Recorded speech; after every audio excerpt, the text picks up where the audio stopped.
গণতন্ত্র পুনরুদ্ধারের লড়াইয়ের অগ্রগামী সৈনিক দীপু একজন অতি সাধারণ রাজনৈতিক কর্মী হিসেবে জুলাই আন্দোলনে সে গড়ে তুলেছিল এক অসাধারণ নেতৃত্ব।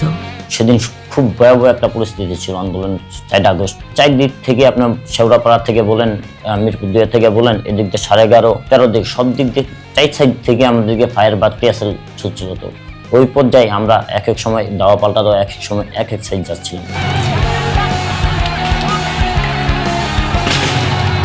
তার রাজপথে সরব উপস্থিতি মৃত্যুর ভয়কে পিছু ফেলে লড়াই করেছে ফ্যাসিস্ট বাহিনীর বিরুদ্ধে। আমরা সবসময় হাতের কাছে যা পেয়েছি, যেমন আপনি চৌকি বলেন বা টিন বলেন, হাতের কাছে যখন যা পেয়েছি আমরা তাই নিয়েই মোকাবেলা করতে হয়েছে আমাদের। কারণ আমাদের চিন্তাই ছিল এরকম, আন্দোলনটি চলমান রাখতে হবে।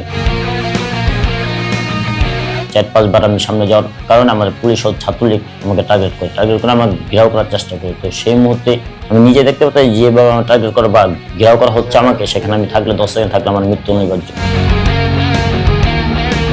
একটা সময় হয় কি, ওই চোখের সামনে আমার সাথে আরো 2টা ছেলে ছিল, একটা ছেলে হাতে গুলি খায়। আল্লাহর অশেষ রহমতে সেখান থেকে আমি বেঁচে ফিরি। গুলিবিদ্ধ হয়েছিল তার শরীর। এরপরের দিন 5 আগস্ট যেদিন আমি আন্দোলনে আবার অংশগ্রহণ করি, তাদের টার্গেটে আমি ছিলাম, যে কারণে আমি আন্দোলনের একটি পর্যায়ে আমি পিঠে ব্যথা অনুভব করি, পিঠে আর গানে। তো তখন আমি পিঠে হাত দিয়ে দেখি যে আমার পিঠে রক্ত 7টা খোলার পর ওরা বলতেছে যে গুলি লাগছে, রিয়াল বুলেট। তখন আর আমার মেডিকেল নেওয়া যায়। ফ্যাসিস্টের বিদায় শেষে দীপু ফিরে গেছে তার সাধারণ জীবনে। জুলাই আন্দোলনে অবদানের জন্য সে কোনো বাড়তি সুযোগ সুবিধার পিছে ছুটেনি, বরং নিজের সাধারণ পেশাকেই আপন করে নিয়েছে। আমরা এই আন্দোলনের শুরু থেকেই ছিলাম, কিন্তু তারেক রহমান যখন নির্দেশনা দিলেন তখন থেকে আমরা সুসংগঠিতভাবে শালিখানা ছাত্রদল বা আমরা যেখানে ছিলাম সবাইকে এক করে আন্দোলনে একসাথে অংশগ্রহণ করি, ভয়ভীতি কাটি।